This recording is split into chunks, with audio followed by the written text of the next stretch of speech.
baravuze Bibiliya ngo mu minsi y'imperuka hazatera abahanuzi b'ibinyoma. Ubwo rero ugomba gushishoza ukavuga ati ariko Bibiliya no ko yabivuze. Bibiliya ko yavuze ko hazatera abahanuzi b'ibinyoma, hari sinahura nabo bakampanurira ntibibe. Mbese ubanze ushishoze nk'umuntu w'umukristo uvuga ati ariko niyo mfukamye nkasenga Imana iranyumva, niyo ntagiye mu bugarama mu mashyuzi Imana yanyumva.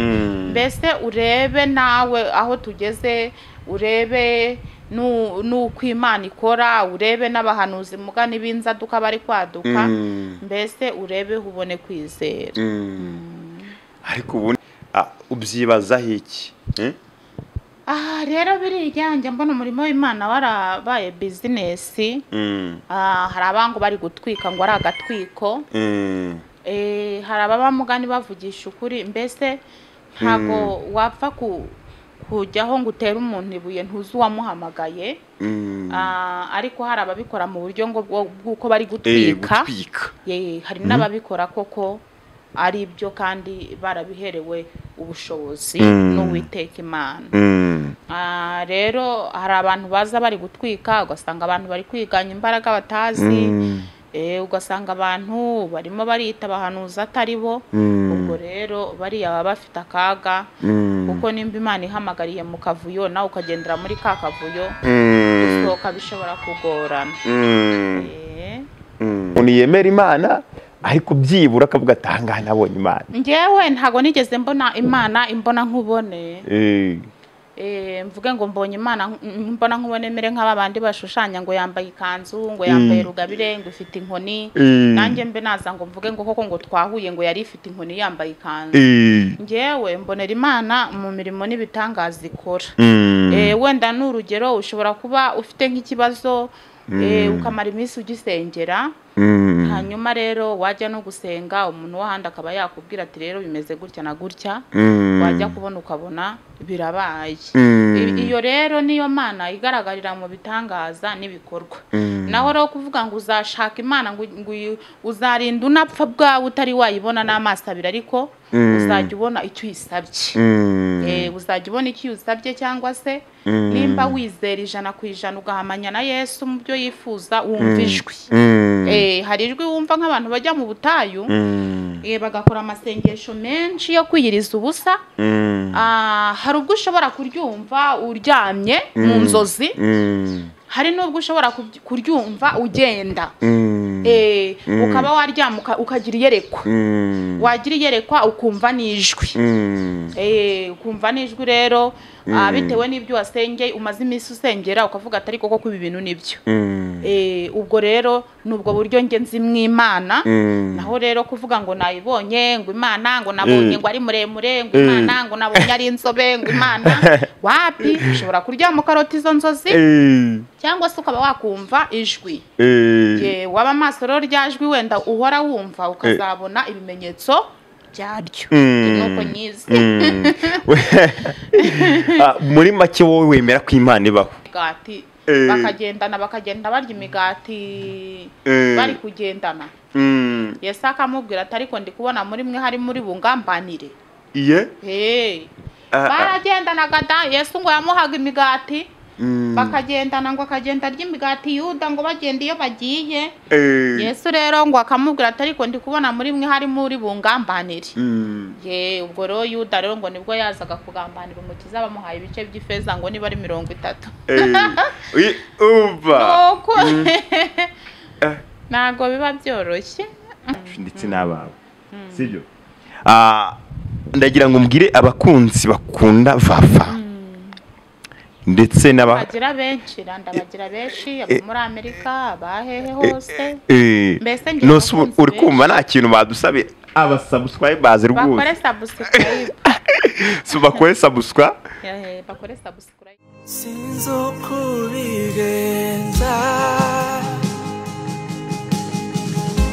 sinzi no kubikora. Uraho umeze ute se? Meze neza ndashima Imana. Ariko Vava utari wasuhuza abantu badukurikiye kugira ngo tukubone byatugoye. Oya nta birenze. Nta birenze, ndashimira Yesu wadufashije tukabyuka duhumeka abazima abandi biba byanze. Akadufasha rero akabasha kutubyutsa. Baba nebirebeye kugira ngo tukubone. Umva twari dutangiye no kwiba tutaye kuba nta nubwo turi bukubona. Ariko none turashimira Imana uko tukubonye. Tutari twatinda ese Vava kuko turaganira ibintu byinshi cyane. Abantu benshi bakuzi ku zina rya Dorimbogo, sibyo? Oya ntago ari izina n'indirimbo iriye. Amazina yanjye nitwa Nyirasengiyumva Valentina cyangwa se Abijuru Valentina. Naho iriya n'indirimbo ntago ari izina n'indirimbo umuntu yaramenyekaniyeho muri make. Ariko ikibazo abantu benshi abantu bose bakubonye kugira ngo bibavemo bizabacikaho biragoye. Benshi baravuga ngo Dorimbogo mwana ndetse n'uruhinju bwa rwo Ya duhuye sambishe babivuga. Oya bavuga Vava. Ariko bwa mbere rwose bavuga ko ari Dorimbogo. Rere bataka babivuga. Ariko rero iyi ngiyi iyi televiziyo cyangwa se iyi channel ya YouTube ishingiye ku iyobokamana cyangwa se urubuga rukunda gusakaza amakuru y'Imana cyangwa se ya Kristo, niko nabivuga. Rero tugiye gutangira kuko n'umunini bisanzwe tugiye gutangira nsenga kugira ngo twinjire mu kiganiro cyacu neza, sibyo? Mana turagushimiye, tugushimiye izina ryawe, witwa ndiho kandi witwa Rubasa, uri Imana ishobora byose kandi wahozeho uzahora iteka ryose. Tugiye gukora ikiganiro ndakwinze kugira ngo ubane natwe kandi dushyigikire, komezanye natwe kandi nitugisoza usozanye natwe mu izina rya Yesu, amen. Vava haciyemo igihe kirekire narifuje kuba nagutumira kuri Nzaramya TV, kandi abakunzi bacu ba Nzaramya TV bamaze iminsi bavuga ati ariko wagiye utuzanira n'abasitari, abasitari rwose tukababaza tukumva yuko nabo ari abemera Imana cyangwa se Imana bayizi. Ariko hari ukuntu umuntu ashobora kuba ari umusitari ariko wamubaza ibintu by'Imana bwa tereka ibintu umuntu utemera Imana barahari. Shobora kuba adahanura ngo abwirize agira ate ariko nawe akaba ahamye iby'Imana yakoze.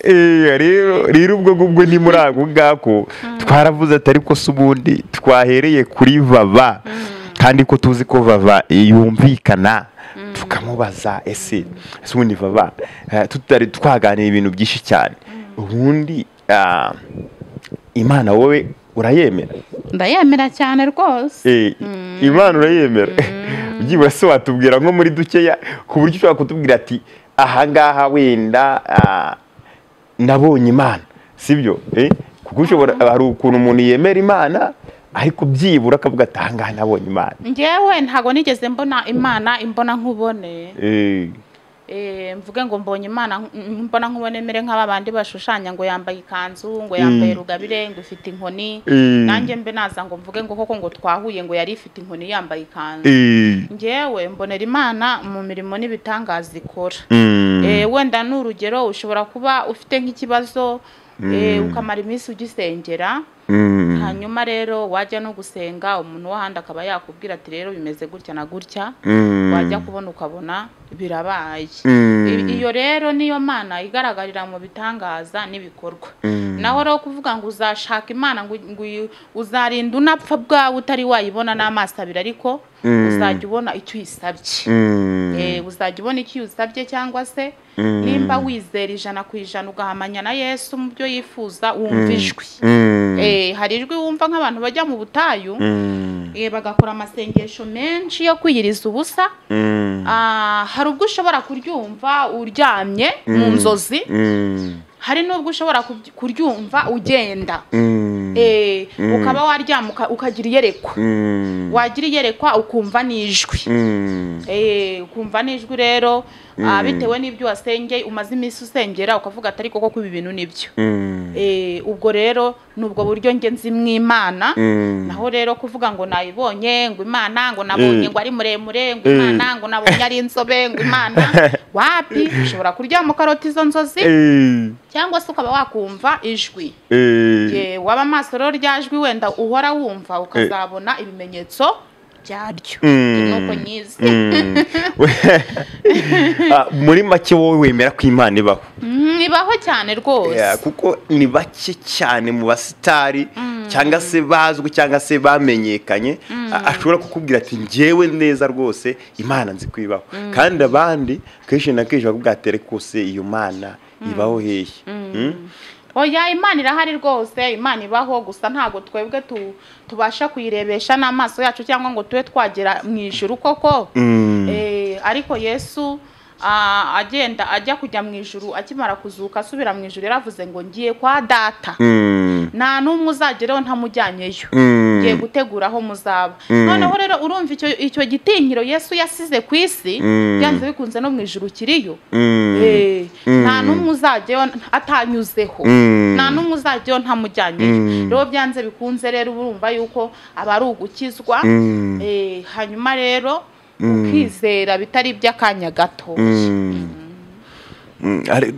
Nese baba tukiri mu bintu by'Imana, turimo kuganira mu bintu by'Imana, uko turagera naho tuganiraho wenda ko utubwire ku gatoya ko ubuhamya bwawe. Adeni hari ibintu bisigaye byaradutse muri no misi by'ubuhanuzi cyane dore ko ari byo bisigaye biriho cyane, sibyo? Umuntu wese aravuka mu gitondo, avutse mu gitondo ukumva ngo yabaye umuhanuzi, sibyo? Nk'ibyo wowe ubibonye cyangwa se nk'ibintu bigenda bicicikana ku mbuga nkoranyambaga, kandi nawe utunze Deni smartphone, yes, nkawe iyo ubibonye nk'umusitari ubyibazaho iki? Rero biriya njya mbona umurimo w'Imana warabaye business. Hari abangu bari gutwika ngo ari agatwiko. Hari abamugani bavugisha ukuri, mbese ntago wapfa kujyaho ngo utere umuntu ibuye ntuzi uwamuhamagaye. Ariko hari ababikora mu buryo ngo bw'uko bari gutwika. Hari n'ababikora koko ari byo kandi barabiherewe ubushobozi n'Uwiteka Imana. Rero hari abantu baza bari gutwika, ugasanga abantu bari kwiganya imbaraga batazi. Ugasanga abantu barimo barita abahanuzi atari bo. Ubwo rero bariya baba bafite akaga, kuko nimba Imana ihamagariye mu kavuyo nawe ukagendera muri ka kavuyo, gusohoka bishobora kugorana. Ntabwo biba byoroshye. Rero Vava, nk'uko nari nabivuze ngo wenda ushobora kuba watubwiraho, ari umuntu wigeze kumbwira, ndavuga ni nzagira amatsiko ni nkubona byibura nzakubaza, sibyo? Ndavuga uko byagenda kose nzamubaza, kandi n'abakunzi banzaramye TV nzababariza, sibyo? Umbabarire rwose umbwira. Umuntu yarambwiye ngo wigeze ukora akazi ko mu rugo? Naragakoze, Imana iramfasha nkavamo. Niyo mpamvu rongeye mvuga ngo mbonera Yesu, cyangwa se nkabonera Imana mu mirimo n'ibitangaza ikora. Wigeze ukora akazi, none se wihangane ndakubaza ibibazo byinshi cyane, kuko wihangane rwose kandi ubyihanganire. Iriya ndirimbo wahanze, abantu benshi hari bajya bayibyibazaho cyane, akavuga ati ariko se ni gute byaje gute kugira ngo ujye guhanga iriya ndirimbo ubone biremeye, byaje gute kose? Imana iyo yavuze ati uyu muntu nzamugira neza cyangwa se azabona iki, byanze bikunze nibura hinyura. Ziraba ari indirimbo zisanzwe nk'iyo bahamagaye uduhangano tw'udushya, cyangwa se nko mu buryo bwa comedy. Rero ntago wavuga ngo Imana iyo yavuze ngo uzabaho ubaho kandi ikagendera ku kantu gatoya. Biriya ni ibisanzwe, kuko arimba nko mu kiganiro indirimbo ikaba yakundwa n'abantu, bakaba bayikora nk'akavideo abantu bose bakakumva. ndumva nta birenze. none se wambwiye ngo Imana urayizi byibura kera haba hari umuntu wigeze cyangwa se Imana yigeze ibikubwiraho cyangwa se ngo umuntu azi akubwira ati uzamamara gutya ari akantu kanose yo byibura baruziho? Nta na gatoya, gusa najyaga njya gusenga Imana ikambwira ngo nzakwamamaza, nkabona ni ibisanzwe, nkumva ko ari ibintu bisanzwe. Ubwo rero nta kindi cyabaga kidasanzwe kuri njyewe, nuko bambwiraga gusa nagiye nko gusenga cyangwa se njye nkarota ndahandi hantu, nkarota se mbona nk'izo kamera nuko. Ariko uri kumva ko ikigaragara cyo Imana yarabikweretse, ariko wowe ntabwo mbirota nyine nkabona ndahandi hantu, nkabona imbere yanjye hari kamera nyinshi. Ntago wigeze wowe, ntago ubundi iyo ubwirwa n'ibintu Imana hari igihe ubona ari ibintu biri kure cyangwa se ari ibintu ukabona ni ibintu bidasanzwe, ariko iyo ni Imana yabaga irimo kukuvugisha ariko wowe nubimenye. So wihangane ku tubazo twanjye ngenda nkubaza kandi kunsubiza nta kibazo, urimo kugenda nsubiza neza kandi Imana igumugisha. Kandi impamvu ibyo bibazo nimo kubaza ni ibibazo dukunze kugira, ndetse n'abandi bakunzi banzaramya TV keshi bakunze kwibaza, sibyo? Ubundi watubwira uri inkumi uri umumama? Umukobwa je. Uri umukobwa. Okay. Akandi kabazo k'amatsiko, muri iyi minsi hari indirimbo twabonye irimo hitinze cyane y'amatora rwose. Iriya ndirimbo twarayibonye, bigaragara ko wayitekerejeho. Iriya ndirimbo ubundi yaje gute kugira ngo ube watekereza kuba wahimba iriya ndirimbo y'amatora yo gutora? Indirimbo z'amatora zo buri muntu wese hari icyo ashimira leta y'u Rwanda. Rero habaye hari icyo ushimira leta y'u Rwanda, numva kwamamaza icyiza, gushimira icyo ugezeho, gushimira ibyo twagezeho, numva ari ibintu bisanzwe. Mu yandi magambo wishimiye ndetse n'igihugu muri rusange, niko nabivuga. Nta munyarwanda wese udafite icyo yagezeho, nta munyarwanda wese udafite icyo yashima. Ubwo rero numva mu buryo bwo kwamamaza byaba byoroshye, kuko buri muntu wese abavuga ati u Rwanda hari aho rugeze, u Rwanda rumeze gutya, u Rwanda rwariho kera sigo rwuru. Mbese buri munyarwanda wese afite ikintu cyiza ashobora kuvuga ku Rwanda, kandi afite ikintu cyiza ashobora kwamamaza igihe cy'amatora kigeze, kuko Perezida wa Repubulika yakoze uko ashoboye kose kugira ngo buri munyarwanda wese abe yabona amahoro, kugira ngo buri munyarwanda wese abe yagira umutekano, kugira ngo buri munyarwanda wese abe yagira icyo akora bigakunda. So turimo tukomeza n'ubundi twerekeza tugana ku musozo. Nibaza hari abantu basigaye bafata indirimbo zawe cyangwa se dore imbogo bakazihindura utundi tuntu, bagashyiramo nyine utuntu tugiye dutandukanye, bagashishura. Rero burya ishishuye akagahaha akabona icyo ashaka, rero nabwo nta kibazo. Ibyo bintu iyo ubibonye nyine nkawe nyine ushobora kuba abahanzi nyine bafata ikintu bari kubona cyamamaye bakakikoraho, bakaba bakivugaho.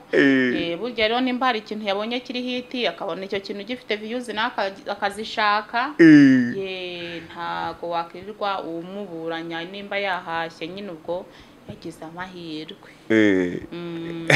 Ubwo rero nibyo rero habuze ndakubaza, kuko hambere nigeze mbona rwose akavido kawe ahantu kuri TikTok, rwose bagakoze ukuntu abantu bese barabikora. Rero ubusanga nyine abantu bashoboye ikintu mbese kiri kuvugwa muri iyi minsi nawe akaba yagishishura akaba yagisubiramo bashaka ngo views ako nawe uritonda cyane rwose ubwo wagiye bakira copyright urugero se rimwe nta n'ubwo ubazi se wakiri kubyirukanka mukazabivamo bamwe ntubibazi ntubuzi reho baturutse ntubuzi iyo baba ntubuzi ubwo rero ntago wabyitaho oya uritonda cyane rwose nge mba numva rwose ntago byavamo urabihorera da urabihorera oya reka kubwire nge ntago nabyemera ntago nabyemera ukituriza cyane ko nakubwiye ni hari igihe bamwe ubutabazi utabazi ana yaki ntago nakumva ko ntabyemera ndabyemera da bava rero mu by'ukuri nari maze iminsi cyane numva nshaka kuzagukora ikiganiro ariko byibura nk'abakunzi bakurikiye Nzaharamya TV 150 wabazaniye vava rwose sibyo ariko nanone bakunda cyane kuko nawe ni nubwo bari kureba n'ahandi uno munsi barakureba kuri Nzaharamya TV sibyo umunsi bari bukurebeho byibura nk'abantu bagukurikira cyangwa se bagukunda sibyo baguteza amatwi kuri Nzaharamya TV byibura ni nk'iki cyangwa se ni nk'ubuhe butumwa ndabizi iki ni ikibazo kigoye cyane ugiye gusaba ariko ndabizi neza yuko wowe nk'iki byibura wabagezaho cyangwa se n'akantu gato ushobora kuba wababwira cyangwa se wakumbuza ndebe nanjye akantu uri bubabwire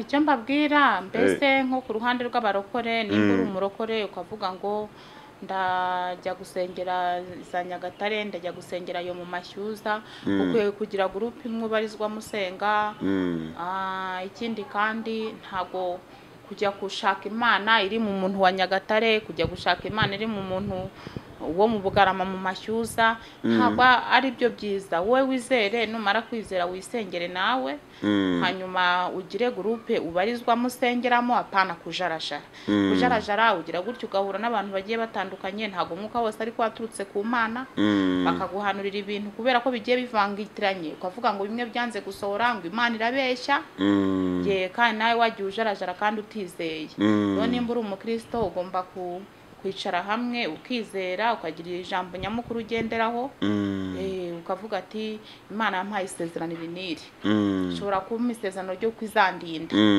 wenda si yo modoka n'ama etage bitarimo ariko nkagira isezerano ryo kwizandinda cyangwa nkagira isezerano ryo kwizankorera ubukwe cyangwa nkagira isezerano ry'uko izampura ubyaro ubwo rero buri wese afite amasezerano yasezeranye n'Imana ye nta handi rero azasubirizwa uzabigiramo uruhari aho uri hose ufuka musenge pana kurirwa wirukanka ngo kajye gushaka runaka njye gushaka runaka wowe uzizera ku cyawe giti usenge apana kujarajara kuko kuri akujarajara nibwo ugenda uhura n'abantu bahanura ibibaho n'ibitabaho ukagenda uhura n'abantu bagiye batandukanye ntago uzi mwuka wera wose nimba waraturutse mu ijuru ku Mana ntago uzi mwuka wera w'uyu munsi baravuze Bibiliya ngo mu minsi y'imperuka hazatera abahanuzi b'ibinyoma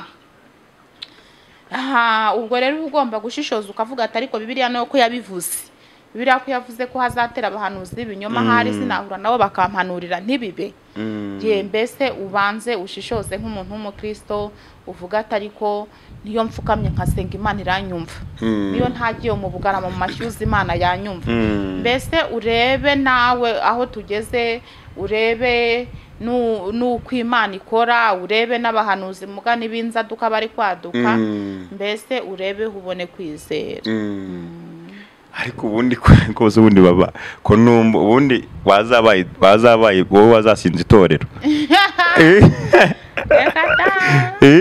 ntabwo ari wo muhamagaro wanjye kandi ubu ari itorero wabishobora ntabwo ari wo muhamagaro wanjye rwose kandi n'ukuri ko Imana twakwibera abayoboke nanjye nawe umuyoboke wawe ntabwo ari wo muhamagaro kuko ndumva uzi kugira inama neza cyane rwose wazashinze itorero cyangwa ugashinga icyumba rwose tukakuyoboka. Ujya gushinga itorero ntabwo birimo rwose n'icyumba ntiwagishobora se? Reka oya ariko twakuyoboka da, kuko ndumva neza ntose umuntu uzi neza, umuntu uvuze ngo Yesu ngo aza ngo hari ahantu wageze uravuga ngo nta uzajya kwa data ngo ntamujyanye, ariko niko Yesu yavuze.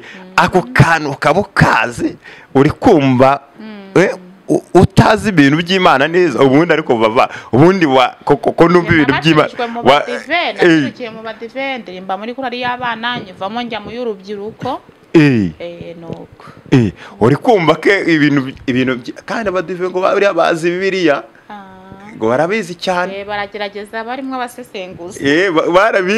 barabimbwiye kuko buriya abadive bazi Bibiliya pe 100%, kandi buriya no kuvugisha ukuri barabizi, kandi bavuga ngo abadive ni abayuda ngo nibo babambishije Yesu. Gusa nyine mu rundi ruhande twongeye tukareba nubwo bavuga ngo nibo babambishije Yesu, ariko nosiyo nubwo babikoze nkomoko ya Yuda, nubwo babikoze ariko babikoze babizi ngo ni ku nkomoko ya Yuda mu badive. ngo babikoze babizi kandi Yesu yakundaga Yuda. Muzi yuko yajyagamo hano imigati bakagenda barya imigati bari kugendana. Yesu akamubwira ati ariko ndi kubona muri mwe hari muri bungambanire. Baragendanaga da, Yesu ngo yamuhaga imigati bakagendana, ngo akagenda arya imigati Yuda ngo bagenda iyo bagiye. Yesu rero ngo akamubwira ati ariko ndi kubona muri mwe hari muri bungambanire. Ubwo rero Yuda rero ngo nibwo yazaga kugambanira Umukiza, bamuhaye ibice by'ifeza ngo niba ari 30. Ntago biba byoroshye. Ndumva rwose reka nkubwire mateka y'ijuru ntago biba byoroshye rwose. Ntago biba byoroshye ko ndumva neza ubizi neza cyane. Ariko tutari twasoza cyangwa se turimo kugana ku musozo, ndagira ngo Vava mbese televiziyo uriho urayizi? Yewe amacano yose nyuraho kwa ntazi n'umubare wayora. Iyi ntago yizi? Ntago nyizi, nzi ko nagukora subscribe yingiye. Ariko uyu buso urayikora? Ariko reka nkubwire Vava, ntudukunda koko nubwo wenda nubwo tudasanzwe wenda, ariko aho twamenya ni akanya twamenya ni wabonye turi abantu babi ntaribe pe. Umva rero kankubwire hari ikintu tugiye gusaba dusabira abakunzi bacu ndetse n'abawe, sibyo? Ndagira ngo mbwire abakunzi bakunda Vava ndetse n'abagira benshi muri Amerika abahehe hose, mbese nose uri kumva nta kintu badusabira abasubscribers rwose. Bakore subscribe. Bakore subscribe. Bakore subscribe. Nageze baravuga ngo bakore subscribe. Subscribe. Dokuri badufashe bakore subscribe. Iracyari hasi, iramenyekana cyane, izazamuka mu izina rya Yesu. Ni wumva ko utereye muri ako gako, Imana iguha umugisha rwose. Kuvuga ngo mu izina rya Yesu kuri Nzaramya TV ari ikintu n'ukuri bikoze pe. Imana ishimwe. Bakunzi ba Vava, sibyo? Turabinginze mukore subscribe, share ndetse na comment. Mwiba hari icyo twaganiyeho rwose mukwa mwakivugaho mukore comment mutubwire, n'ukuri pe, kandi turabakunda, kandi turaza muri abana beza, murabikora rwose ko dushyiraho n'ikiganiro turaba tubibona. Muze kubidukora mukore subscribers, n'ukuri Imana irabaha umugisha. Vava n'ukuri rero wakoze kuza, sibyo? Namwe mwakoze kuntumira. Wakoze kuza, ariko kandi nanone ntago ari ubungubu gusa, uzanagaruka, sibyo? Ndajya mporanze n'ukuri rwose uzagaruke, twagukunze twiganire ku ijambo ry'Imana ko ndumvisha ibizi, ndetse rwose ibintu byinshi cyane tuganireho. Hari n'utundi tuntu uzagenda utubwira twunguka, sibyo? Kuko abantu bungurana ubwenge. Hari ikintu wanyungura nanjye hari n'ikindi kintu nakungura. Imana iguha umugisha kandi turagusabiye. Urawakiriye? Murakoze cyane. Kwe nawe utaha Imana ubahumwisha bakunzi banzaramya TV. Gusa nyine naho ubutaha azagaruka kandi rwose aranabibemereye kuko ntago yabyanga. Ubu yarangije kuba uwacu. Ntago nabyanga. Okay, sawa.